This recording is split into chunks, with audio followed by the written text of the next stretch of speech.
आजकल उर्दू को लेकर अजीब माहौल बना हुआ है। कहा जा रहा है कि उर्दू को ख़त्म कर दो, मुसलमानों की भाषा है।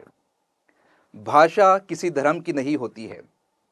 तमिलनाडु का मुसलमान तमिल बोलता है, केरला का मुसलमान मलयालम बोलता है, गुजरात का मुसलमान गुजराती और कर्नाटक का मुसलमान कन्नड़ी बोलता है।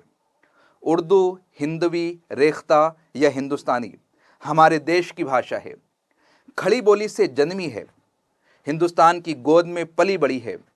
जहां मीर, गालिब, दाग और इकबाल जैसे मुस्लिम उदबा और शोरा ने इसे परवान चढ़ाया है, वही मुंशी दया नारायण निगम, मुंशी नवल किशोर, पंडित दयाशंकर नसीम, चकबस्त, प्रेमचंद, राम प्रसाद बिस्मिल, कृष्णचंद बेदी और दिगर हजारों गैर मुस्लिम दानिश्वरों ने चमने उर्दू की आबियारी की है।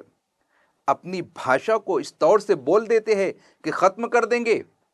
पहली बात तो ऐसा बोलना नहीं चाहिए, क्योंकि ये हिंद आर्याई ज़ुबान है।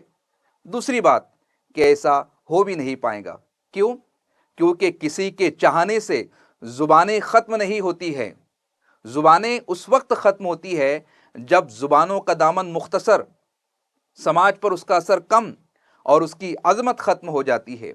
मगर उर्दू एक जिंदा व जावीद ज़ुबान है।